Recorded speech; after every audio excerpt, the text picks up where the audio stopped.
up? Welcome back to my YouTube channel. If you do not already know me, I am Trina. I literally been MIA for the past couple of years. I am truly sorry, but it's been one thing after another with me. I have not caught a break at all. I am so thankful that I'm alive and here today. But other than that, let's jump into it. Like, what's been new with me, what's been going on. Comment down below what you guys want to see, hear, anything like that. I do want to bring a couple of friends on here, maybe like some podcast stuff or like questions, answers. I really don't know. Tell me what you guys want to see or hear. Comment down below. If you have not already, hit that bell button so you can get notified every time I post a new video. Give this video a thumbs up. And yeah, so I think the last video that I posted up on YouTube was either the gender reveal of Everly or her gender reveal name. But like I said, a lot's been going on with the past couple of years. So I haven't had any chance to film or anything like that. But I do want to get back into it because like I love filming for you guys and everything. I love posting. But yeah, and I miss it. Anyways, let's jump into it. So with all that being said, as Everly is 5, Zavaya is 6. She will be 6 in February and he will be 7 in August. It's like thing one, thing two, like they feed off of each other's energy. Like if she's crying, he's crying, or vice versa. It's like I don't get a break with them. Like they have so much energy, it is ridiculous. Like I am a chicken with its head cut off. But it's like a mouse running away from a cat, or like it's just they constantly fight. I think it's just because they're so close in age. They are a year apart. But yes, other than that, I did have to get induced with Everly. It was January 29th or 30th, 31st. I don't even know the last day of January in 2021. It's because she stopped growing inside my stomach, and the doctor recommended that it would be better for her to be out of my stomach growing instead of staying in my stomach and staying like not growing at all. She is very petite now. She is 5. Like I said, she wears a 3T, 4T, but actually both of them are very, like skinny, like very thin, but they're very tall. They just have like a really good metabolism because they're constantly eating and stuff, snacking. And sure enough, they don't get that from me. But anyways, other than that, they are doing very excellent in school. Everly does go to a fluent school, so she does learn Spanish. She understands Spanish fluently, and she doesn't really speak it. I think it's because here at home I don't speak Spanish, so I don't think she has like that back and forth with me. I know like the teachers, I guess they say that sometimes they're talking on what they're gonna do next and stuff. Everly's playing and stuff, and then like she eavesdrops and stuff all the time, and then Everly's already doing the teacher's like, how does she already know what to do? I guess because she pays attention of them speaking Spanish. But other than that, let's see, they are very good in school. Zavaya loves playing sports. He's very hands-on. They do love getting insects, bugs, whatever like that. They love to be outside. Let's see what else. When I had to get induced, my auntie took me. We showed up, like I said, January 28th, 29th, whatever the last days were in 2021. It was like 10, 11 o'clock that I had to be there. They got me into a room, checked my vitals, and then all of a sudden they said that they didn't have a room available for me, so I had to wait. They did check me, and I was already 2 centimeters dilated. Until they brought me to the mommy and delivery room, whatever. I think it was like, I really can't remember. I don't know if it was 12 o'clock midnight or 6 o'clock in the morning, but then I know that they did start me at I think 8 o'clock in the morning to get me induced. It happened so quickly. Like I said, I was just there for that day, from like I believe, like I said, 8 o'clock till 2 o'clock. But since they started me on that, like they kept checking me and stuff, and then I know I told my auntie like I need to poop, like I'm hurting, and the doctor's like, well, the nurse, whatever, was like, hold on, you're not ready yet, it's just you're gonna be pushing pretty soon. I know that they called my doctor. My doctor wasn't available at the time, so they did wait, and then I told my auntie like I need to push. After that, I know I think my doctor was already on her way because I think they already said I was 8 centimeters dilated or whatever. But she was already coming out, and it was 3 pushes, and she was out. It happened so fast. Like I said, she was born at 2:22 or 2:20 p.m. during the day, and it was 3 pushes, and that was it. I did stay there in the hospital, I believe, for 2 days till they discharged me. My auntie and my mom were the only ones that knew that I was going into delivery and stuff. And I told my auntie to park next door to my grandma's house because I wanted to surprise my grandma. I don't know what my grandma thought I was doing or what I was up to because she didn't know. Like I said, I didn't tell anybody and I didn't want to tell anybody. Good thing my grandma was in the back room at her room cleaning her room, because if not, like, my grandma has all her blinds open all the time. And so it kind of worked out. I went into my grandma's room. She was right there, and I was holding the baby. And I went like that with the baby to my grandma, and then she, like, was going on with her day, like, kind of cleaning, whatever. And then she's like, what? And I went like that again. And she, like, oh my God. Like, she was like, wait, what? Like, she started crying and everything. She held the baby. She, like I said, she did not know I was having the baby. I don't know what she thought I was doing, if I was gone for the weekend or the week, whatever. But yeah. Other than that, I wanted to get back to Zavaya to show him the baby because I was so nervous and so scared because, like I said, I had 2 children under the age of 2. And I guess because he was my baby and he was still a little baby by the time I brought her home. So I was really, really nervous. My auntie ended up taking me over to my mom's, and right when I opened the door, he was actually asleep on the rocking chair with my mom on the lap, and he, like, woke up like, whoa, like, because, like I said, me and him haven't seen each other for a couple days, and he was still waking up, and I was holding the baby, and I, like, showed him, like, you know, and he still didn't, like, kind of function. So then, of course, we switched children.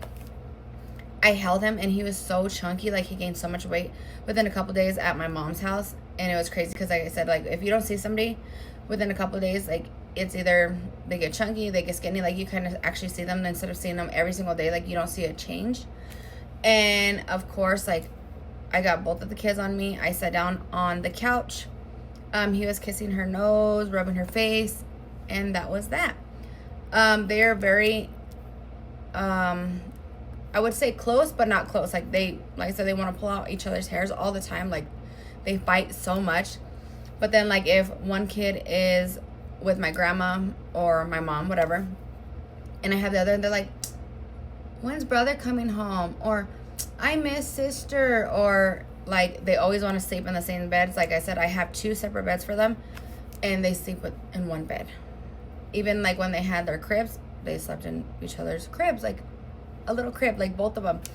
And then, like, if one of them sleeps over at my mom or my grandma's, of course, they don't want to sleep alone. They're like, I don't want to sleep alone. I don't want to sleep alone. And I'm like, so other than that, yeah, I got into a horrible accident 5 years ago, with a horse. We went to my mom's friend's ranch and we went horseback riding. I remember it was my mom, my brothers, my kids, my cousin, my mom, of course, her friends, whatever. I remember us taking pictures, us riding the horses at first. I remember we ordered pizza. We were eating pizza, like, in the little patio area. I don't remember jumping on the horse the last time, I guess. But on the last time, but I guess I jumped on him. I don't know if I spooked him out, if something spooked him. I really don't know. He wasn't really tamed. But he bucked me off and he kicked me in my head. I face planted pretty much onto the ground. Was on my stomach. I guess my mom's friend's neighbors seen it happen, so they were literally running, jumping over the chain link fence, trying to get to me. I guess out of, like, an instinct or whatever, like, they felt me hurting or something. Both of my kids were crying, so my mom was trying to keep both of them calm. My brother was freaking out. My little cousin ended up calling her parents. I was, like I said, laying on the ground, and my mom flipped me over. I was completely unconscious. Wasn't able to say a word, nothing, move, anything. I was breathing, I guess. I really don't know. Like I said, I can't tell you much because I completely blank. I know I was bleeding out of my nose, my ear, my head. They were going to transport me onto the helicopter, but it wasn't available because they were transporting somebody else. So they did have to take me onto, well, in the paramedics. So they transported me to the hospital. I did have a blood clot and 6 fractures in my head. I was in that coma for 2 weeks. I don't remember waking up from the hospital at all. I remember I guess they transported me also after I woke up from that. They transported me to a rehab facility. I believe I was in there for a month to 2 months. I really don't remember. Like I said, it's kind of goes blank with certain things. If I tell people or ask people questions, like they'll tell me. I know one of my friends that I went to school with from my childhood, like she's a childhood friend. She actually was my nurse, taking care of me when I was in the coma. So she told me like it was very hard for her to like see that and watch me. Other than that, I know, like I said, I woke up one day in rehab and I told the nurse like I need the bathroom. So she told me like, oh, the bathroom's right there. Like there was the restroom in the rooms. So I went, and then I remember having my cell phone. I laid back on the bed. She's like, okay, come here, let's go. And we walked, and then we went downstairs to the gym. I don't know if I had to do like rehab things or like work out a little bit. And then she's like, okay, let's go back to your room. She's like, your mom's here. And I'm like, wait, what? Like, what's going on? And I remember my mom picking us up, and it was kind of like a little balcony, like a little area, like, and we walked out there, and my mom was like in the like little roundabouts cul-de-sac. I was in a wheelchair, or no, not a wheelchair, a walker. I had to redo everything. I had rehab coming to my, like the physical therapy coming to my house. I was on so many pills. I had to really learn how to like drive. My vision changed. My vision did change, of course, like it got worse than better, I should say. I wasn't able to see like my sides. Like I had, what is it? Like, I forgot the word. Like there's certain things, like if I'm laying down and I look up or something and I move like in a weird direction, way, whatever, I get really dizzy. Vertigo, sorry. And then what else? I can't hear out of this ear because I guess he popped my eardrum, and so it kind of messed up my eardrum and behind my eardrum. And my doctor said I could get hearing aids, but he said honestly it wouldn't really work or do much of a difference. It probably might even get worse. I kind of throughout the years adjusted with hearing out of one ear. Like I could hear out of it, but not as good as I used to. So sometimes I'll be like, huh, what'd you say? Like it'll take me a second, but like I use this as my like primary ear. But let's see what else. I can't taste certain foods. Come and go when I could taste, like some stuff that's like really tangy, or like I don't know, like if some foods don't taste good, like old or something, I'm like, ooh. Sometimes chili, whatever, like I said, seasoning, I cannot taste. It like comes and goes out of the blue. Like one day I'm eating, I'm like, oh, that tastes really good. Like it tastes like pizza. Like I actually know what pizza tastes like because the past, you know. Or sometimes I'm in the store or something and somebody walks by with a perfume or cologne, whatever, and I'm like, that smells good. Like I don't have any of that. The doctor said I probably will never get that back either. I do get severe like chronic migraines. It took me a long time to kind of like manage that because I was getting sick for the longest time. There's pretty much 31 days in a month. I was getting migraines like 15 to 19 days in the month, and I was taking ibuprofen 800s. So that wasn't helping. I was, like I said, sometimes I would wake up and nothing would work. I would be sick for like 3 days because I was getting it so bad. Like I was getting nauseous and throwing up, or like it's just so intense, like the light, the screaming, or whatever. I do have PTSD, depression, the memory loss. Like it's there, but it's not there. Certain things I remember, certain things I don't. Let's see, what else? I get my Botox every 3 months. That has honestly helped me the most. I can't complain, but like when I just got my Botox on Friday, but like within that week before or that week of my Botox, I like relapse where it's really intense, or like I get it repeatedly, like my headaches, and I'm like, ugh, really? And then sometimes after when I get my Botox, like the crying or like the loud noise and stuff, it does bother me. But like I said, I go to the doctors all the time. I have my neurologist. I go to my neurologist and my primary doctor. It's just constantly appointments, this and that. But like I said, I am glad and thankful that I am here and I'm alive. I did not have to get any surgery on my head or nothing like that. I do, in the back of my head, still on the right side of my head, I have, I don't know, it's probably like a golf ball size. I really don't know because I don't look at it no more. Like, it just bothers me. Like, sometimes when I braid my hair, like, you can see, like, the scar. So I try to avoid that. But other than that, so that happened 5 years ago.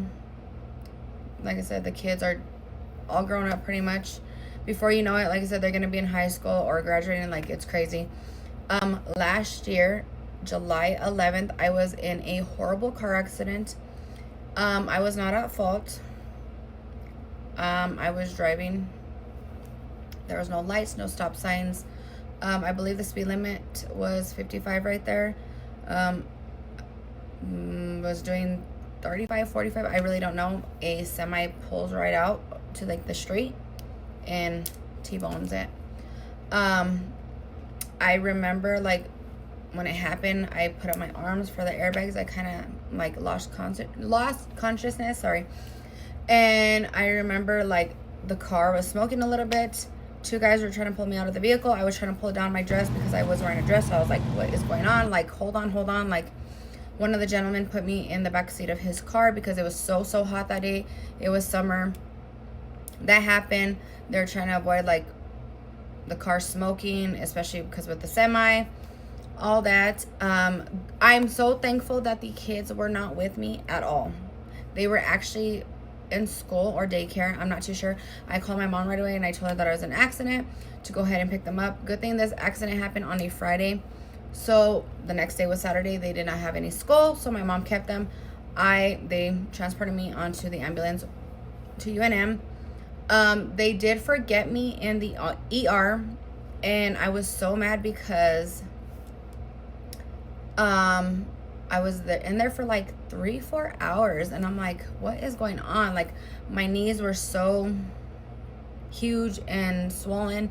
My toe was hurting, like my wrist, my everything. Like, it was bad. After that, they finally got me in to check my vitals and that, and they're like, oh, I'm so sorry, we forgot that you were here, we didn't even know. And I was like, the ambulance are the ones that brought me, so like, you guys should have known. But they put me on a wheelchair because, like I said, I couldn't walk or nothing. Like, my knees were so swollen. I was in so much pain. I was in my neck brace. They started my, vitals right away. They took me back to do x-rays. They brought me back to the waiting room. They finally got me into a room, and I was sitting there forever in so much pain. They didn't give me nothing. I was getting so nauseous. Finally, I think it was kind of like midnight-ish, whatever, and they said that they had to do my x-rays again because they lost my, I guess, like my, what is it? My patient portal thing, whatever. So I had to redo my x-rays all over again. So it was there even longer. I didn't get discharged till about 6 or 8 o'clock in the morning. It was so long, so bad, like so painful. Like, my knees were hurting. I did break my wrist. I did have surgery just recently in February, sorry. It has not healed correctly, so they probably are going to be doing surgery again. They said that they're probably gonna have to cut me open, shred my bones, put that right there. I don't know. I was supposed to go to I did go to my appointment yesterday, but the wait was so long, so I rescheduled it till next week. So let's see what they say about that. My ankle and my knee hurts all the time. I have still scars on my knees, and it bugs me so much. Like, certain things, like walking downstairs or like my weight on it, I can't do like a handstand. I can't do like a cartwheel, anything like with my weight on it. Even like mixing stuff like food or anything, I can't. Even like brushing my hair, like even that, like if it's tangled or hand, it like pushes back. Like, it just is so bad. I don't know. I start therapy in September for my knee. I'm supposed to get surgery, like I said, on my knee and my ankle. I don't know when that's gonna happen. They haven't decided that yet or told me anything. So July 6th, I will find out if I have to get surgery again on my wrist. And I was so hurt because it was my brand new car. I did have a Scat Pack. I had it for 3 months, and I literally, the week before the accident, I just got my license plate. Tell you why. Like, that happened. I was so hurt. But yeah, other than that, like I said, I'm thankful I'm alive with 2 of these crazy, horrific, like, events, like tragic events, sorry, and glad the kids were not a part of it or with me or anything like that. But yeah. So, like I said, comment down below on what you guys want to see here, anything like that. Also, like I said, give this video a thumbs up, comment down below, turn on the bell so you can get notified every time I post a video. And you guys have a wonderful, blessed day. Bye.